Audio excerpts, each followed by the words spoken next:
로마서 9장 19절부터 24절 말씀을 가지고 주는 토기장이라는 제목으로 하나님 말씀 증거하겠습니다. 주는 토기장이.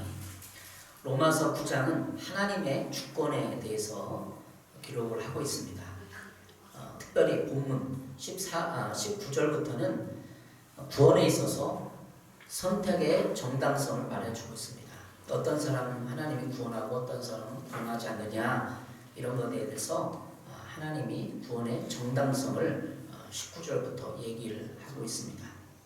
우리는 삶을 살아가면서 세상이 불공평한 건 아닌가 생각을 합니다. 부자도 있고 가난한 자도 있고 부익빈, 빈익빈 하면서 부자는 더 부해지고 가난한 자는 더 가난해지는 이런 악순환을 생각하면서 세상이 불공평한 건 아닌가 이렇게 생각을 하면서 의문을 제기하고 질문을 하고 살아갑니다. 그러나 시간이 지나고 나면 불공평한 세상도 많이 또 바르게 잡혀가고 있다는 것을 발견하게 됩니다. 세상 사람들도 정의를 추구하고 의를 추구하기 때문에 그렇습니다. 사회나 우리 역사적인 정권의 이런 변화를 보면 정권이 바뀌면서도 그 정권마다 정의를 추구하고 공의를 추구하고 시간이 지나면 그런 걸 볼 수 있습니다. 그런데 신앙의 그 구원의 문제에 있어서도 하나님이 선택하는 사람이 있고 선택하지 않는 사람이 있다면 그것은 분명 불공평한 것이 될 것입니다. 로마서 전체적인 주장은 하나님의 주권을 이야기하고 있는데 바로 구원에 있어서 어떤 사람은 구원하고 어떤 사람은 구원하지 않느냐, 불공평하지 않느냐, 그 전제를 깔고 사도 바울이 이렇게 쓰고 있는 것입니다. 하나님의 권한, 다시 말하면 구원에 있어서 하나님의 주권을 사도 바울은 설명하고 있는 것입니다. 그 중에서도 하나님을 토기장으로 표현하는 구약을 이용해서 하나님이 토기장이신데 우리 인간이 토기장이신 하나님께 그 만듦에 있어서 이의를 제기할 수 없음을 말해주고 있는 것입니다. 구약 성경에 예레미야, 이사야에 하나님을 토기장으로 비유해서 설명한 글이 많이 있습니다. 특별히 예레미야 18장 1절부터 12절까지는 하나님이 토기장이라고 이렇게 예레미야에게 토기장인 것을 증거하면서 비유로 설명을 하고 있습니다. 본문을 통해서 이스라엘과 이방인의 구원의 문제와 또 선택의 문제, 그리고 신앙의 개인적인 신앙의 불평등에 관한 신념들을 뒤돌아보도록 하겠습니다. 우리가 신앙생활을 하면서 때로는 비교하면서 누구는 잘 되고 복을 받는데 나는 왜 이럴까? 나는 열심히 노력해도 복을 못 받고 환경이 개선되지 않는다.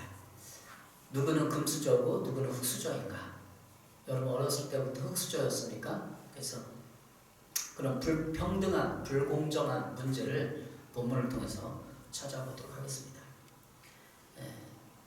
우리는 이런 경험이 다 있어요. 신앙생활 하면서 스치는 생각들이 하나님 나에게 좀 불평등하다, 불공정한 대우를 받고 있다고 그런 경험들이 스쳐지는 생각들 속에 있을지 모릅니다. 그런데 성경을 묵상하고 그 의미를 깊이 생각해 보면 내 자신이 이런 불평등하다고 여기는 생각들이 변화될 수 있습니다. 우리의 착각이 있습니다. 내 인생이 내 것이다. 그런 노래들 있잖아요. 내 인생은 나의 것. 그런 노래들 있잖아요. 예전에 그 가수가 내 인생은 나의 것이야 외치면서 저도 청소년기 때 초년 때인가 형님들과 같이 노래방 갔는데 그 노래를 부른 것 같아요. 그러니까 형이 셋째 형이 막 이렇게 보면서 이렇게 막 째려보면서 얘기를 하는 거 기억이 나요. 내 인생은 나의 것이다. 나의 주인이 주님이라고 하면서도 우리 믿는 자들이 나의 주는 나인 것처럼 살아갑니다.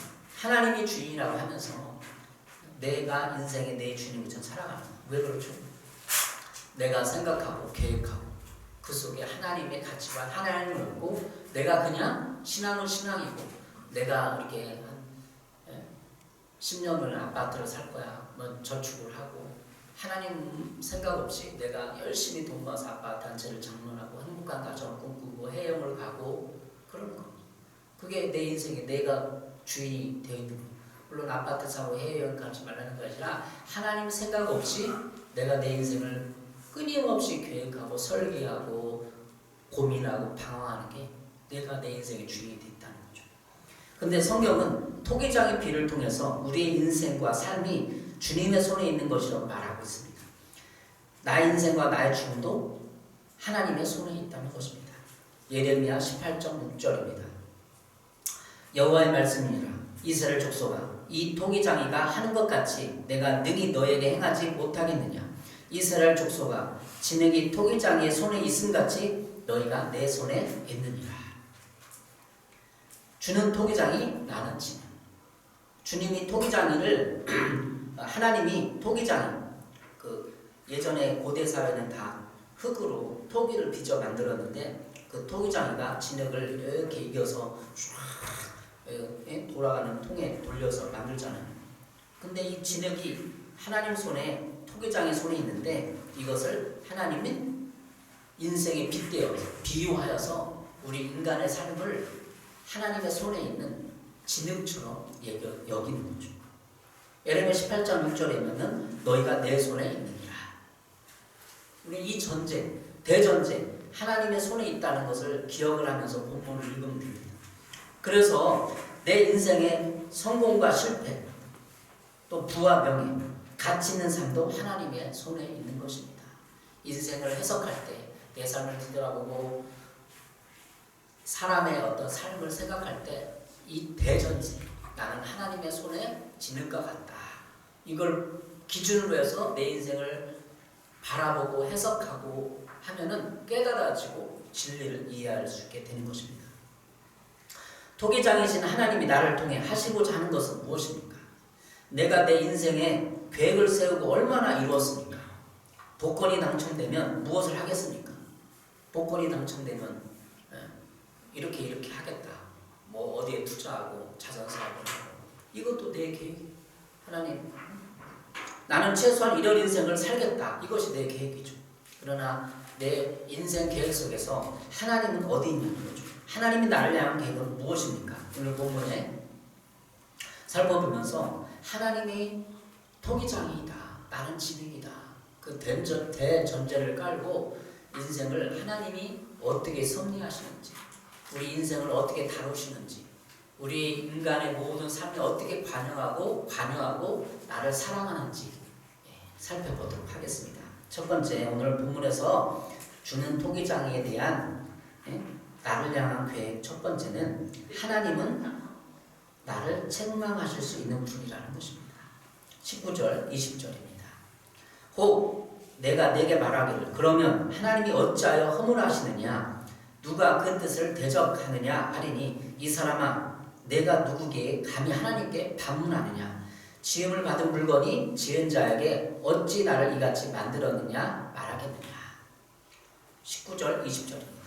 여기서 하나님이 어찌하여 허물하시느냐, 이 허물은 세명성경 책망으로 나와 있습니다.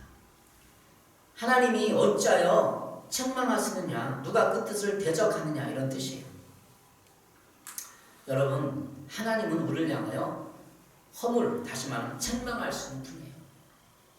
왜? 우주를 창조하신, 우리를 빚어 만드신 창조주기 때문에 그렇다는 거죠.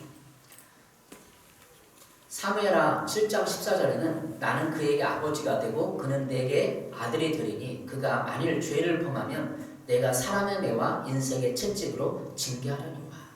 다윗에게 한 말입니다. 우리가 하나님 앞에 아들인데 아들이 죄를 범하면 사람의 매와 인생의 채찍으로 징계한다. 여러분, 한 40, 50, 60 되면 이 말의 의미를 알아요. 내 주위에 있는 사람들이 나를 공격하고 비방하고 왕따시키고, 이건 의로운 마음은 아니지만 어쨌든 인생의 채찍이로, 사람의 채찍으로 징계한다는 거예요. 하나님. 그래서 인간관계를 통해서 하나님이 많이 징계를 하는 거죠. 히브리서 12장 8절입니다. 징계는 다 받는 것이거늘 너에게 없으면 사생자여 친아들이 아니니라. 쭉 읽어보겠습니다. 히브리서 12장 9절부터 또 우리 육신의 아버지가 우리를 징계하여도 공경하였거든 하물며 모든 영이 아버지께 더 복종하여 살려 하지 않겠느냐. 육신의 아버지가 우리를 징계해도 우리는 아버지이기 때문에 공경하고 아버지를 인정하잖아요. 하물며 모든 영의 아버지, 하나님 아버지께서 그렇게 징계했을 때 우리는 더 복종하며 살려 하지 않겠느냐. 하나님의 책망, 징계를 받았을 때 우리는 더 복종하는 것이 하나님 아버지를 보시는 아들의 자세입니다. 하나님이 징계했다고 내 사업이 좀 약간 힘들어졌다고, 인간 채찍으로 누가 나를 공격했다고, 누가 나를 좀 힘들게 했다고 신앙을 등지고 교회를 안 나오고 그럴 수 있어. 그러나 그것은 우리가 하나님 앞에 더욱 복종하며 살려 하지 않겠느냐 반대로 작용하는 거죠. 히브리서 12장 10절입니다. 그들은 잠시 자기의 뜻대로 우리를 징계하거니와 오직 하나님은 우리의 유익을 위하여 그의 거룩하심에 참여하게 하시느니라. 하나님 우리 유익을 위해서 징계하는 사람들을 통해서, 환경을 통해서, 물질을 통해서. 그래서 하나님의 거룩하심에 참여하게 하는 것. 내가 코너에 몰리면 사업이 잘 안 되고 힘들고 인간관계 힘들면 하나님의 뜻이 뭔가를 찾고 하나님이 방향으로 더 거기에 참여하게 되는 것입니다. 근데 거기에 그렇게 하지 않는 사람도 많아요. 살아보니까 주의 신앙생활을 보니까 힘들수록 더 신앙을 등지고 교회를 안 나가고 교회를 비방하고 그런 사람 많아요. 히브리서 12장 11절입니다. 무릇 징계가 당신은 즐거워 보이지 않고 슬퍼 보이나 후에 그로 말미암아 연단 받은 자들은 의와 평강의 열매를 맺느니라. 징계를 받았을 때 연단을 받은 자들은 의와 평강의 열매를, 옳은 게 뭔가를 판별해요. 내가 힘들어지면 옳은 게 뭔가를 생각을 하고 성경을 읽으면서 깨달고 옳을 잊자, 하나님 편에서 옳은 것을, 마음의 평강을 가지게 되는 거예요. 그것이 하나님 징계하는 방식이죠. 그러므로 피곤한 손과 연약한 무릎을 일으켜 세우고 하나님 앞에 나가야 합니다. 피곤한 손, 연약한 무릎이 있으면 하나님 징계하고 힘들 때 일으켜 세우고 하나님 앞에 나가야 됩니다. 오늘 우리 본문 로마서 9장 20절에 있는 것처럼 어찌하여 나를 이같이 만들었습니까? 하나님과 대적하는 거예요. 질문하는 거예요. 힘들 때마다 어찌하여 나를 이렇게 만듭니까? 네? 자신의 외모, 또 장애를 가지고 가정환경, 부모의 돌봄과 문화를 가지고 가정의 의식과 교육, 이 모든 것을 내 인생을 되돌아보면서 불평하면서 원망하면서 하나님 나를 왜 이렇게 만들었습니까? 이것이 과연 창조주 하나님 앞에 옳은 것이냐라는 거죠. 이렇게 질문하는 자세가 하나님 아버지 앞에 옳지 않다는 거. 이것이 죄의 근본적인 속성이라는 거죠. 마태복음 10장 29절 참새 2마리가 한 아싸리에 팔리지 않느냐. 그러나 너희 아버지께서 허락하지 않으시면 그 하나도 땅에 떨어지지 아니하리라. 참새가 땅에 떨어져서 사람들에 팔려가잖아요. 근데 하나님 아버지께서 허락하지 않으면 그 하나도 땅에 떨어지지 않는다. 참새 한 마리 떨어지지 않는다. 여러분 환경을 보세요. 저희 환경, 우리 교회 환경, 모든 환경을 보세요.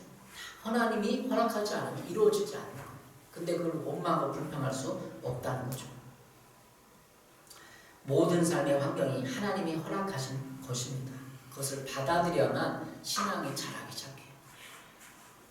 마태복음 10장 30절입니다. 너에게는 머리털까지 다 세신 바 되었나니.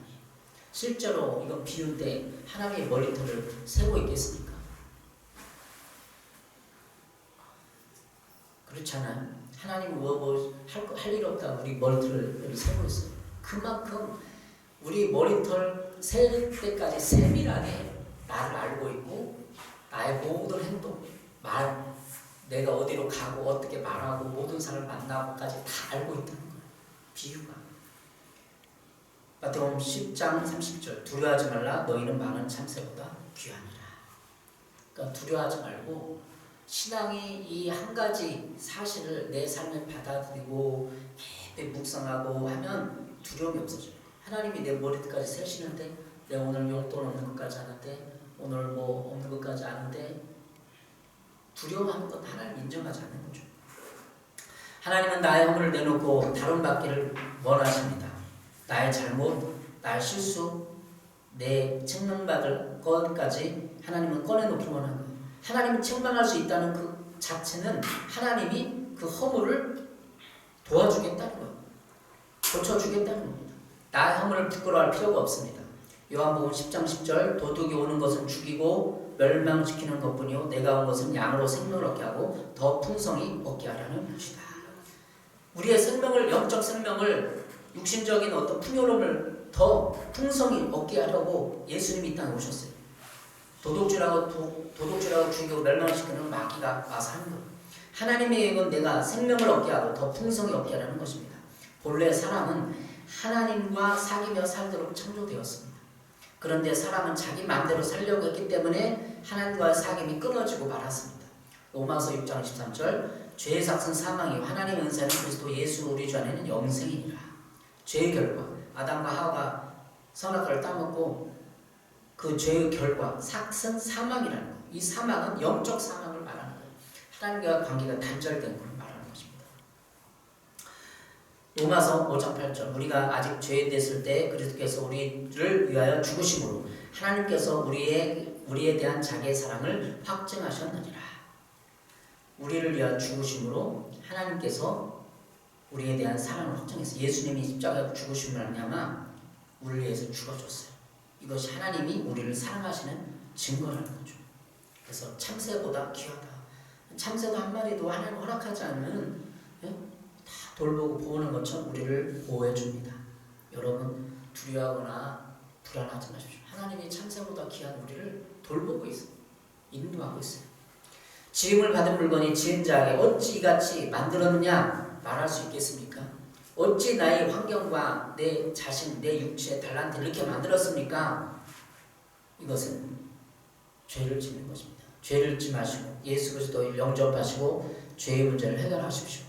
영접하는 자, 그 이름을 믿는 자에게는 하나님의 자녀가 되는 권세를 주셨으니 요한복음 1장 12절입니다. 우리는 영접을 하면 하나님의 자녀가 돼서 하나님과 자녀가 되는 권세까지도 받게 되는 겁니다. 그래서 영접하고 지음받은 피조물을 인정해야 합니다.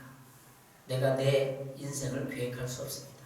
내 인생을 계획을 세웠지만 하나님 이것이 진정 내가 하나님 앞에 살아갈 인생입니까? 질문을 던져야 돼.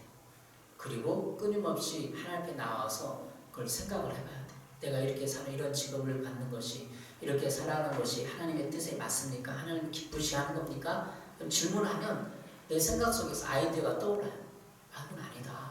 이건 아닌 것 같은데 감동이 와요. 느낌이 와요. 그래서 우리 인도하는 것이죠. 히브리서 13장 5절입니다. 돈을 사랑하지 말고 있는 바를 족한 줄로 알라. 그가 친히 말씀하시기를 내가 결코 너희를 버리지 아니하고 너희를 떠나지 아니하리라. 하나님은 우리를 버리지 않아요. 떠나지 않아요. 이 버린다는 말이 신학적인 용어로 유기라고 해요. 유기는 내가 주님을 떠나는 것을 말합니다. 유기는 말 그대로 단어는 버려지는 거예요.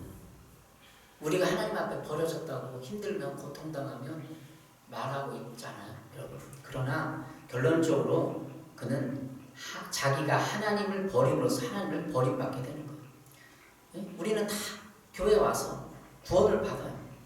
그러나 내가 신앙생활 등지고 시험이 들어서 교회 어떤 이런 것 때문에 누구 때문에 어떤 목사 때문에 교회 안 나와요. 그리고 등져. 그럼 내가 교회를 버리고 신앙을 등지고 버리면 나는 결론적으로 하나님께 버림받게 되는 거예요. 하나님은 아무도 버리지 않아요. 히브리서 13장 5절에 내가 결코 너희를 버리지 아니하고 너희를 떠나지 않겠다고 약속해 주셨어요. 그건 진리예요. 왜 버림받습니까? 내가 교회를 떠나는 거예요. 내가 하나님을 떠나는 거예요. 그래서 결론적으로 유기되는 것이 버림받게 되는 것입니다. 오늘 본문 두 번째 사실은 교회에 쓸 그릇, 천에 쓸 그릇을 만들 권한이 하나님께 있다는 것입니다. 오늘 로마서 9장 21절입니다. 토기장이가 진흙 한 덩이로 하나는 귀에 쓸 그릇을 하나는 천에 쓸 그릇을 만들 권한이 없느냐. 우리는 비교의식을 가져요. 우리가 비교의식을 갖는데 교회에서 어떤 사람은 귀하게 쓰임받고 어떤 사람은 이렇게 쓰임받고 사회에서 어떤 장관하고 귀한 관료직에 가요. 그것도 쓰임받는 거죠. 그러나 진흙 한 덩이는 본래 가치 없는 존재임을 나타냅니다. 그러나 이런 가치 없는 것이라 할지라도 토기장의 손에 빚어지면 가치 있는 그릇이 됩니다. 이 진흙이 우리 한 사람을 한 사람을 가리킵니다. 어떤 사람일지라도 하나님의 손에 빚어지면 의미 있는 존재로 변화될 수 있음을 말해주고 있는 것입니다. 디모데후서 2장 20절입니다. 큰 집에는 금그릇과 은그릇뿐 아니라 나무그릇과 질그릇도 있어 귀하게 쓰이는 것도 있고 천하게 쓰는 것도 있나니 그릇의 재료별로 귀하게 쓰이는 그릇과 천이 쓰는 그릇이 있습니다. 귀하게 쓰이는 것은 뭘까요? 금그릇. 그릇을 금으로 만들었어요. 귀하잖아요. 나무, 흙으로 만들었어요. 세상적인 구분으로 말하면 천하잖아요. 따라서 로마서 9장 21절에 귀함과 천함의 차이 보이는 그 차이보다는 누구 자주 쓰이지 않는 장식용 그릇과 매일 쓰는 일상의 그릇을 가리키는 표현으로 쓰는 것이 좋습니다. 하지만 본절의 의미는 그런 사소한 문제보다는 문맥의 선택과 유기를 다루는 문맥을 보아야 합니다. 하지만 어떤 그릇은 구원에 있어서 선택되고 어떤 그릇은 버려지는 것을 말하지는 않습니다. 토기장에 의해 만들어진 어떤 그릇도 하나님의 주권적 섭리에 만들어진 그릇이라는 것을 알아야 합니다. 토기장이가 진흙 한 덩이를 가지고 둘로만 나누어서 하나는 귀하게 쓰고 하나는 천하게 쓰는 권리가 있다는 것을 알아야 합니다. 어느 한 주인이 개를 키워요. 근데 개 한 마리를 극진히 돌봤어요. 먹이도 주고 비싼 옷도 입히면서 하루는 그 개를 데리고 산책을 갔습니다. 길가에 개 한 마리를 보았습니다. 그런데 그 개가 사람한테 말을 하는 거예요. 그 주인의 개가 저 길가의 개를 보면서 너무 불쌍하고 거지 같으니까 주인에게 그 개를 집에 데리고 가자고 애원을 했어요. 우리 경리 자매도 그 개가 있죠. 그 개가 밖에 있는 개를 데리고 가자 얘기를 하는 거죠. 그 주인은 그 청을 거절했어요. 그 주인은 그 청을 거절하는 권리가 있는 것이죠. 그런데 그 주인의 개는 그 순간부터 그 주인에게 불평과 불만을 토하기 시작했어요. 그 주인 내가 그 좀 불쌍하지도 않냐? 지금까지 내가 알던 주인은 이렇게 몰상식하고 나쁜 인간인 줄 몰랐다 하면서 투덜대면서 주인에게 막 핥히고 불만을 하는 거예요. 이렇게 주인의 개가 주인에게 불만을 표했다고 생각해 보십시오. 마치 이러한 예화가 우리 인간이 하나님 앞에 우리 하나님의 권리를 가지고 왈가불부하고 있는 것, 또 따지고 있는 거나 마찬가지예요. 그 개는 주인이 너무나 극진히 돌봐주니까 너무나 감사하지도 않고 길가에 있는 버려진 개를 보면서 저 개도 우리 집에 데려가자라고 말하는 거죠. 그러면서 그렇게 거절하니까 주인을 향하여서 삿대질하고 불평을 하고 원망을 하고 그러는 거예요. 그 개를 선택할 권한은 주인에게 있는데 이 예화를 통해서 그 개를 통해서 구원의 문제에 있어도 그렇다는 거 하나님 앞에 사도 바울이 그걸 말하는 거예요. 여러분 어떻습니까? 디모데후서 2장 31절 그러므로 누구든지 이런 것에서 자기를 깨끗하게 하면 귀히 쓰는 그릇이 되어 거룩하고 주인의 쓰심에 합당하게 하며 모든 선한 일에 준비함이 되리라. 자기를 깨끗하게 하면 주인의 쓰는 그릇이 되어서 이런 문제를 해결할 수 있다는 것입니다. 여러분 이게 단순히 그냥 웃고 지나갈 그런 것이 아니라 여러분의 인생에 적용해서 여러분의 인생의 모든 인생의 실타래를 풀 수 있는 키워드 말씀입니다. 여러분 왜 이렇게 흙수저로 태어났어요? 여러분 왜 그 모양 그 꼴로 살고 있나요? 그 질문을 하나님 앞에 이 말씀을 통해서 던져봐야 돼요. 어떤 사람은 결혼도 잘하고 어떤 사람은 돈 받은 사람 부모 만나서 잘 사는데 그 모든 질문을 종지부를 찌울 수 있는 말씀이 이 말씀입니다. 디모데후서 2장 21절 우리 사람들이 열등감과 낙심과 좌절감을 해결할 해결책을 제시하고 있습니다. 누구든지 이런 것을 자기를 깨끗하게 하면 귀히 쓰는 것이 된다는 것이 그 말씀이에요. 자기를 깨끗하게 하는 것이에요. 디모데후서 2장 31절은 그러므로 누구든지 이런 것에서 자기를 깨끗하게 하면 귀히 쓰는 것이 되어 거룩하고 주인의 쓰심에 합당하게 된다는 것입니다. 우리 환경과 자기 존재의 고민을 하기보다는 그릇을 깨끗하게 비우면 되는 것입니다. 우리 욕심을 비워야 합니다. 야고보서 1장 15절 욕심이 잉태한즉 죄를 낳고 죄가 장성한즉 사망을 낳느니라. 우리의 문제는 욕심입니다. 하나님이 허락하지 않은 것을 바라보니까 더욱 욕심이 생기고 더욱 굶주리게 됩니다. 욕심은 죄의 뿌리입니다. 지금 나에게 주어진 하루를 감사하십시오. 하나님이 나에게 주신 이 천한 그릇이 뭐죠? 환경, 내 달란트예요. 이것을 받아들일 수 있느냐는 거죠. 우리가 그릇으로 주인의 쓰심에 합당하길 원하십니까? 그러면 내가 천한 그릇인 것을 인정해야 돼요. 어떤 부분을 써서. 왜 하나님 나를 이렇게 천합니까? 따지면 안 되는 거예요. 내가 대통령이 될 수 없는 또 그런 유명한 가수나 선수가 될 수 없다면 그 욕심을 내려놓고 나 자신답게 살게 해달라고 기도하십시오. 나 자신답게 사는 것이 나만의 길, 나만의 사명의 길임을 인식해야 합니다. 오늘 복음서가 불렀지만 항상 진실케 내만 바꾸사 하나님답게 하여 주소서. 이 하나님답게 하여 주소가 욕심을 버리고 내 자신을 깨끗하게 하는 거예요. 깨끗하면 하나님의 쓰임 받지 못합니다. 그릇이 있는데 그 그릇에다가 더러운 것이 있어요. 막 음식 불편한 게 있어요. 그러면 주인이 좀 제껴놓고 손님이 왔으면 깨끗한 그릇을 꺼내갖고 음식을 담아서 주는 것처럼 더러운 그릇은 제외시키고 버려지는 거예요.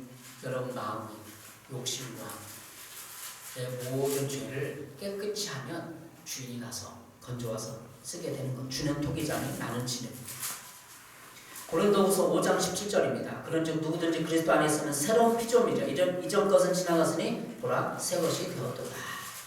새 것이라는 것은 헬라어 크티시스라는 말로 창조하다 만들다라는 뜻이에요. 영어 성경에 보면 new creation이에요. 새 창조를 말합니다. 새 것이 되었도다 이 말은 새 창조예요. 하나님 여러분을 예수 그리스도를 통해서 그냥 죄물 전에도 구원해주고 그냥 죽으면 천국 가기 위해서 만든 거 아니에요. 새로 만들어서 예수님을 통해서 새로 만든 그릇이에요. 여러분은 뉴 크리에이션, 새 창조를 했다는 거예요. 아담과 하와를 통해서 죽었던 우리의 영을 되살리고 우리를 새 창조했습니다. 나는 새 창조물이다. 자존심을 가져야 돼요. 예레미야 18장 2절 4절입니다. 너는 일어나 토기장의 집으로 내려가라. 내가 거기에서 내 말을 내게 들려주리라 하시기로 내가 토기장의 집으로 내려가서 본즉 그가 농로로 일을 하는데 진으로 만든 그릇이 토기장의 손에서 터지면 그가 그것으로 자기 의견에 좋은 대로 다른 그릇을 만들더라. 토기장이가 진흙을 빚어서 농로로 일을 하는데 진흙이 그릇이 토기장으로 터졌어요. 만들다가 터져버렸어요.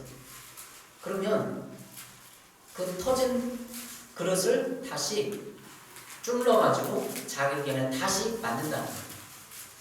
그가 그것으로 자기 의견에 좋은 대로 다시 그릇을 만들더라. 여러분 인생도 제 인생도 터졌어요. 왜 이렇게 안 됩니까? 40, 50도 왜 이렇게 안 됩니까? 내가 원하는 계획이 안 됩니까? 그러면 하나님이 다시 그릇을 터졌으니까 실패했으니까 다시 빚어 만들어요. 새 창조하십시오. 여러분 인생을 다시 하나님께 빚어 만드실 거예요.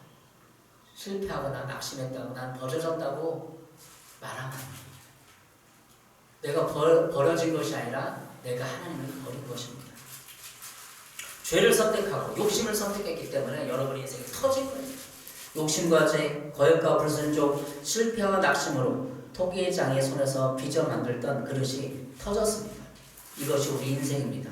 열등의식과 교만으로 점철된 우리 인생에게도 기회는 주어집니다. 다시 일어나서 토기장이신 하나님께 내 자신을 드려야 합니다. 아주 미국의 유명한 배우 또 쇼 프로그램의 진행자입니다. 오프라 윈프리. 그분은 9살 때 자기 어머니 이렇게 갔는데 9살 때 성폭행을 당하고 많은 상처를 받고 친척들과 주변의 인물로 성폭행을 당하고 완전 인생이 벌레가 또 망가지고 마약까지 한 사람. 그런데 그가 그 모든 것을 이겨내고 20살 때 방송에 출연해서 방송에 쇼프를 출연했는데 그 대담자 나온 손님이 자기 과거를 얘기하면서 성추행을 성폭행을 당하는 걸 얘기하면서 모든 사람에게 드러내고 눈물을 흘리고 하니까 자기 인생을 깨달은 거예요. 저렇게 힘든 인생도 자기 인생을 감추지 않고 했을 때 사람들에게 영향을 끼치는 걸 보면서 그 인생이 완전히 변화됐어요. 그래서 그가 오프라인 프리 미국의 최장수 프로그램의 쇼프로의 인생이 되고 미국에서 제일 가난 부자가 되고 많은 사람들 앞에 자기 인생을 상처받은 인생을 드러내면서 많은 사람들 용기와 도전을 주는 위대한 사람이 되었다는 것입니다. 여러분 인생도 실패했다고 다시 내가 버려졌다고 말하면 안 돼요. 많은 사람들이 실패와 사업과 도전을 겪으면서 지금도 그런 인생을 살아가고 있어요. 자기를 저주하며 세상을 저주하며 비교하며 내가 하나님만을 버리지 않으면 여러분은 재기의 능력이 있습니다. 세 번째로 진노의 그릇과 국물에 대하여 하나님의 은혜가 있다는 것을 기억하십시오. 21절, 22절입니다. 하나님은 진노의 그릇과 국물의 그릇을 준비하십니다. 로마서 9장 22절입니다. 만일 하나님이 그의 진노를 보이시고 그의 능력을 알게 하고자 하사 멸망키로 준비된 진노의 그릇을 오래 참으시고 관용하시고 또한 영광받기로 예비하시는 긍휼의 그릇에 대하여 그 영광의 풍성함을 알게 하고자 하실지라도 무슨 말을 하리요. 읽어도 무슨 말인지 모르겠잖아요. 그렇죠? 근데 핵심은 로마서 9장 22절 23절 핵심은 진노의 그릇과 긍휼의 그릇이에요. 22절에는 진노의 그릇이고 23절은 긍휼의 그릇이 있어요. 그릇은 사람을 말하는 거예요. 하나님 어떤 사람은 진노하고 어떤 사람은 긍휼을 불쌍히 여긴다는 거예요. 이게 평등합니까 여러분? 하나님은 모든 사람이 구원을 받으면 진리를 아는 데 이르기를 원하시느니라. 디모데전서 2장 4절이에요. 하나님 우리 모두가 이스라엘이든 이방이든 가난하든 실패자든 상처를 받았던 구원을 받기를 원해요. 진리를 아는 데를 이르기를 원하는 거죠. 그런데 오늘 진노의 그릇, 긍휼의 그릇을 구별한 이유는 뭘까요? 우리가 어떻게 해야 됩니까? 하나님 불공평하다 말을 해야 될까요? 그렇잖아요. 로마서 9장 17, 18절입니다. 성경이 바르게 이르시되 내가 이를 위하여 너를 세웠으니 곧 너로 말미암아 내 능력을 보이고 내 이름이 온 땅에 전파되게 하려 함이라 하셨으니 그런즉 하나님이 하시고자 하는 자를 긍휼히 여기시고 하고자 하시는 자를 완악하게 하시는 자. 하나님이 긍휼히 여기고 어떤 사람은 더 마음을 완악하게 한대. 이게 공평해 불공평해? 불공평해 보이잖아요. 근데 바로왕에 대해서 그는 이미 악한 왕이었어요. 하나님이 바로를 완악하게 하신 것이 아닙니다. 이미 그 안에 욕심과 이기심이 있어서 그 왕의 통치에도 정의와 공의를 잃어버리게 했던 것입니다. 자신의 왕국의 이익만이 우상이 되어버린 것입니다.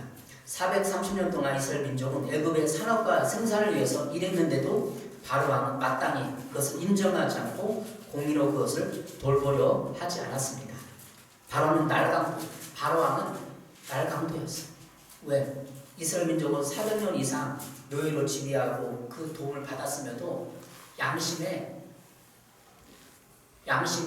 공의와 정의를 생각했다면 그냥 보내주는 거죠.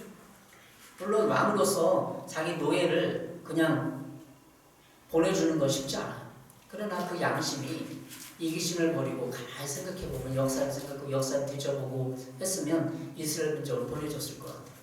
근데 안 보내줬다는 거죠. 여러분 바로왕에 대해서 모세 영화를 보면서 생각해본 적 있습니까? 바로왕이 이스라엘 민족을 보내줬다면 어떻게 됐을까요? 이집트는 하나님이 더 축복했어서 더 융성해지고 제국을 이루고 더 풍성한 하나님의 복을 받았을 거예요. 근데 안 보내줬다는 거죠. 그리고 10가지 재앙으로 애굽의 모든 자연 만물들이 초토화되고 애굽을 출애굽할 때 모세가 그 홍해를 건넜잖아요. 근데 애굽 군대는 그 홍해에 수장됐어요.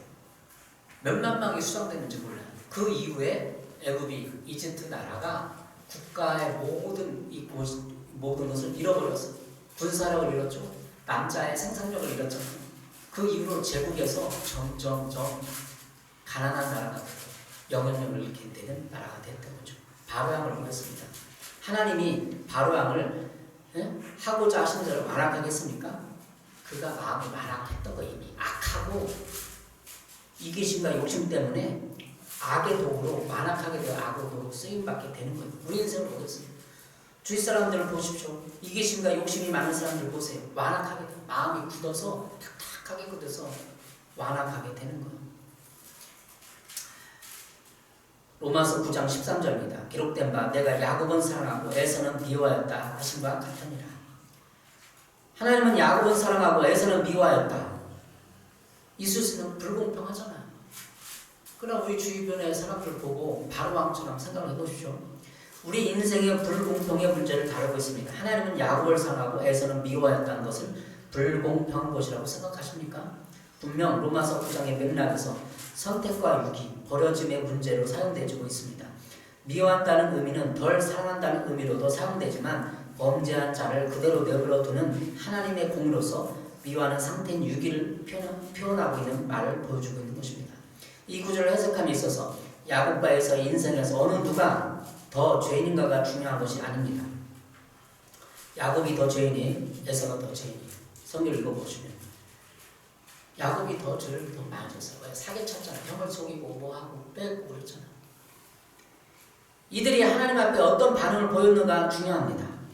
그들이 죄가 더 많고 죄가 없음이 중요한 것이 아니라 야곱은 형 에서를 속인 사기적인 사람이요, 형 에서는 육신적인 필요에 급급하여서 장자권과 축복권을 팔아버린 사람이었습니다. 야곱은 쫓기면서 하나님을 찾으며 서원 기도를 했고 인생의 막다른 골목에 다다르자 베델에 올라가 제단을 쌓았습니다. 그리고 예배했던 거죠. 그러나 에서는 그 인생에서 가정을 이루고 행복했음에도 하나님을 찾았다거나 제사 드린 행적을 찾아볼 수 없습니다. 그래서 우리 인생의 모든 문제는 죄와 상관없이 하나님을 찾고 필요로 하는 사람에게 하나님은 더 풍성한 사랑과 은혜를 베푸신다는 것을 알아야 돼요. 야곱은 사람과 에서를 미워한다 이 말에 불공평하게 들리는 이유는 하나님은 누구는 사랑과 누구는 미워하는가 그런 생각을 가지고 있기 때문에 그래요. 그러나 여러분 오늘 에서와 야곱을 비교했듯이 하나님을 찾느냐 하나님을 찾지 않느냐가 하나님의 미워하심과 사랑의 기준이라는 거예요. 여기는 목사나 세상에 있는 사람이나 죄인인 건 똑같아요. 하나님의 보시기에 저도 죄인이고 세상 사람도 죄인이에요. 근데 세상 사람은 하나님을 찾지 않아요. 신의 존재를 찾지 않고 제사 드리지 않고 모든 우주의 주인이 자기가 되어 있어요. 그러나 김종만은 죄인에도 불구하고 하나님이 주인이에요. 이것이 하나님이 미워하는 사랑하는 기준이에요. 에석과 야곱의 기준도 그거예요. 야곱은 사기꾼 애들 죄인인데 불구하고 하나님을 찾고 베델에 올라가서 성기도를 하고 하나님을 생각하고 신의 존재를 생각하고 또 막다른 인생 골목에 다다랐을 때 그가 하나님을 찾고 제단을 쌓았어요.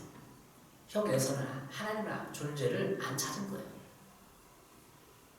그래서 우리 선택과 유기, 이스라엘 민족의 그 버려짐의 문제, 그 큰 주제 안에서 우리 인생의 문제도 볼 수 있습니다. 여러분 하나님을 찾습니까? 나는 부족한 죄인이고 하나님을 찾고 하나님의 공의를 의를 행하려고 하고 한 말씀대로 살려고 하는 것이 하나님의 사랑받는 길이에요. 하나님은 진노의 그릇에 대하는 더 오래 참으시고 관용하시며 기회를 주십니다. 그러나 그들이 그 은혜에 반응하지 않고 거부하거나 하나님의 해결책인 예수 그리스도의 복음을 거부할 때는 그들에게는 진노의 그릇이 됩니다.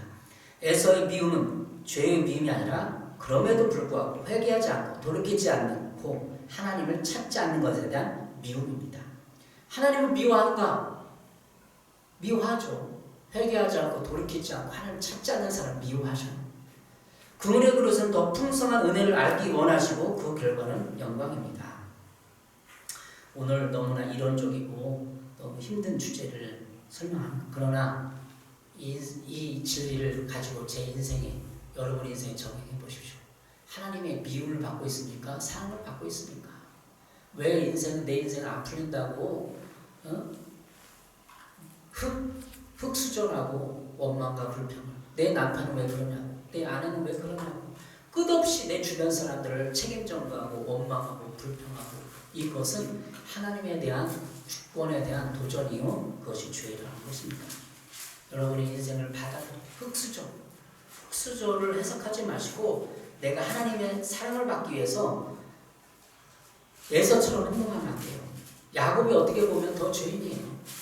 인생을 하나님 없이 살려고 발버둥쳤음에도 불구하고 그가 끝나는 하나님 앞에 나와서 제단을 쌓고 돌이키고 그것이 하나님께 사랑받는 비결입니다. 로마서 9장 22절 23절 해석은 바로 그것입니다. 바로왕이 이스라엘을 선대하고 후하게 하여 그들을 보내주었다면 바로왕도 축복을 받았을 거예요. 더 애굽이 더 강성했을 거예요. 그러나 그들이 이스라엘 민족을 보내주지 않고 더 마음을 완악하게 했을 때 그 부와 번영을 빼앗겼고 점점 국가는 약해져 갔어요. 우리 인생을 돌아보고 국가적인 이걸 돌아봅니다. 코로나 사태를 보면서 그것을 어떻게 해석할 거라는 거죠. 내가 하나님 앞에 가고 있는가? 코로나 사태를 통해서 이 나라 민족을 위해서 더 예비하고 기도하는가? 이것을 하나님 보시는 거예요. 이것을 어떻게 해석할 수는 없지만 더 그럴수록 우리는 하나님 앞에 나가서 우리를 보호해 주십시오. 이 나라를 구원해 주십시오. 하나님 앞에 두 손을 들고 나가는 것이 하나님의 뜻이에요. 여러분이 개인적 인생도 마찬가지입니다. 남편에게 책임져 가고 이런 아내를 만났다가 돈이 무능한 남편을 만났다가 자꾸 원망을 하고 이 분노의 감정을 쌓아간다면 하나님 앞에 정면 도전을 하고 있는 겁니다. 여러분 인생을 받아들이십시오. 아내와 환경을 받아들이시고 내 이 외모를 받아들이시고 토기장이가 진흙 한 덩이로 실패했으면 다시 빚어 만드시기를 기대하십시오. 새 창조가 여러분에게 있기를 바랍니다. 너무 이론적이고 이런 모든 것을 설명했습니다. 개인적으로 적용할 때, 국가적으로 적용할 때 적용 좀 거기에 있습니다. 하나님 앞에 나가서 얘기하십시오. 하나님을 찾으십시오. 나는 부족한 죄인을 인정합니다. 내가 죄인이 아니고 남을 탓하고 교회를 탓하고 목사를 탓하고 그것은 내가 하나님을 버리는 행위예요. 탓하지 마십시오. 받아들이십시오. 내 아내를 탓하지 마십시오. 나를 버리고 간 그 사람을 탓하지 마십시오. 하나님이 빚어 만든 새 창조의 걸작품이 되시길 바랍니다. 기도하겠습니다. 사랑해 주님 감사합니다. 우리는 하나님이 나를 버려주지 않는데도 내가 스스로 하나님을 떠나고 등지며 나를 버렸다고 원망하진 않습니까? 그를 불쌍히 여겨 주시옵소서. 하나님은 토기장이어서 나를 빚어 만드는데 내가 감히 하나님을 향하여 이렇게 만드냐고 반대하고 반문하고 고민하는 않습니까? 도와주십시오. 하나님의 주권을 인정합니다. 우리 교회와 내 자신의 주권을 인정하오니 하나님 나를 도와주시고 빚어 만들어 주시옵소서. 예수님의 이름으로 기도했습니다. 아멘.